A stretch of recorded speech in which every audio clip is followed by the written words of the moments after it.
Dillick students.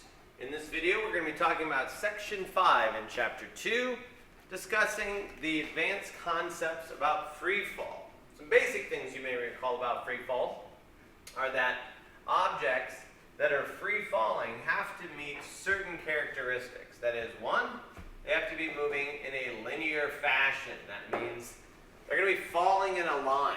Technically, in order for it to be in free fall, it must be moving either up or down. Secondly, it needs to be under only the influence of gravity alone. That means there can't be any other forces acting on the object. So there can't be any air resistance, any rockets or propellers attached to whatever is falling, no parachutes, anything like that. It needs to be near the earth, and essentially that means that the particle needs to be falling in such a way that it's not going to be so far away from the earth that the acceleration of gravity is going to be too far off of the standard 9.81 meters per second squared down. Essentially, that means if it's much less than 9, it's not considered near the earth. Based on this, free fall is going to be a kinematic situation. That is, it's going to be a situation in which we can use the kinematic equations we talked about earlier to discuss the motion or calculate the motion or describe the motion of the object.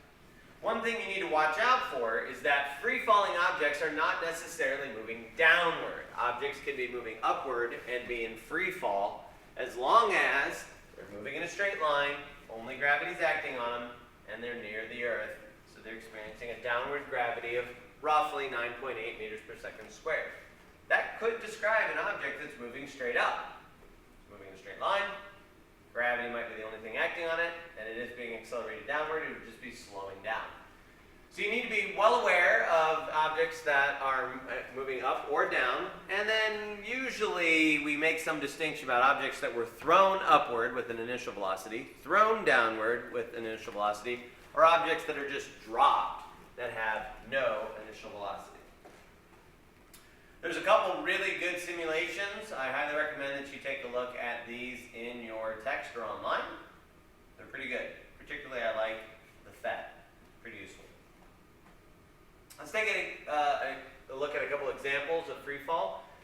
Here's example 2.6 from your book. It says, a €1 coin is dropped from the Leaning Tower of Pisa. It starts from rest, falls freely, compute its position and velocity after 1.0, 2.0, and 3.0 seconds. Well, essentially this is a kinematic question. I really like the drawing here. We know that it begins with an initial velocity of 0. We want to know how fast is it going instantaneously after 1 second of falling, 2 seconds of falling, 3 seconds of falling. Look how the distances between those points is increasing. This means it's obviously going to be accelerated at 9.8 meters per second squared downward. So, classic free fall question. It's dropped. That's a key word. That means that it has no initial velocity. It wasn't thrown down. It wasn't thrown up and then came down. It's dropped. And really, from here, since we're asking for its position and velocity at those specific points, basically want to try and generate some functions that describe this. So let's talk about some of the equations, the kinematic equations that we could be using here. We know initial velocity, we know acceleration. There's no real mention of displacement, but there is mention time. So we have initial velocity, acceleration, time. We're looking for either position or final velocity. So let's talk position first. We need an equation that has initial velocity, acceleration, time, and position. So we need the no final velocity equation. So that's going to be your final position minus your initial position is equal to your initial velocity in the downward direction times time plus 1 1/2 times gravity times time squared. We really kind of need to come up with an arbitrary position for where it started, so we're going to make that 0. We're looking for its final position, so 0 is its initial position, 0 is its initial velocity. We know that this is negative 9.8 here, and we're looking to include different times here. So the way I have it written, we pretty much just need to make this into a function of time.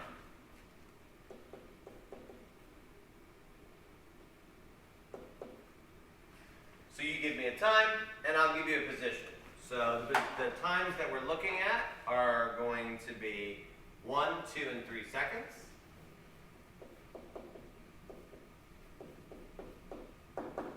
So after 1 second, I would expect it to be about 5 meters below where it started. After 2 seconds,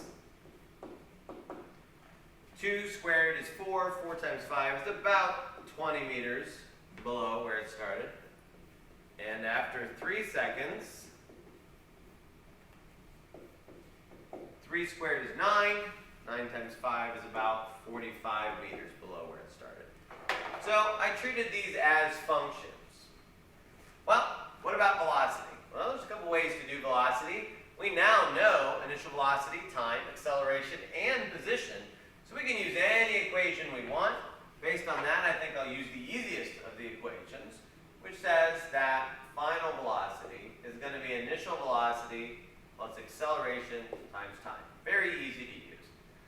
So based on that, our velocity time function is going to simply be negative 9.81 t. So again, plugging in some numbers here, our velocity after 1 second should be about negative 10 meters per second. Our velocity after 2 seconds should be about negative 20 meters per second. And our velocity after 3 seconds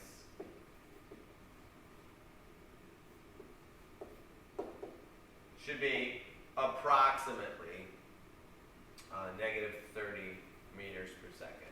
So in other words, it's getting faster by about 10 meters per second every second, which is exactly what this acceleration says it's supposed to do. That's a pretty classic free fall question. Kind of taking a look at it from an advanced point of view, where we're treating it as function. All right? Here's another one. In this one, you throw a ball vertically upward from the roof of a tall building. The ball leaves your hand at a point even with the roof railing at an upward speed of 15 meters per second, and then it's in free fall. So you think about it, it's on its way up in free fall. On its way back down, it just misses the railing. At the location of the building, the gravity is 9.80. We want to know the position and velocity of the ball at 1 and 4 seconds after leaving your hand. You know, math might be a good way to do this, but we can also look at it from the point of view of graph.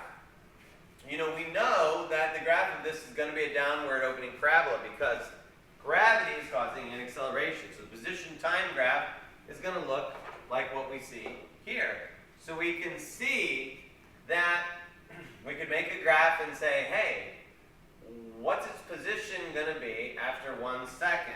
Well, you know, if you were to graph this, we can see that the graph kind of tells us exactly where it's going to be at 1 and 4 seconds.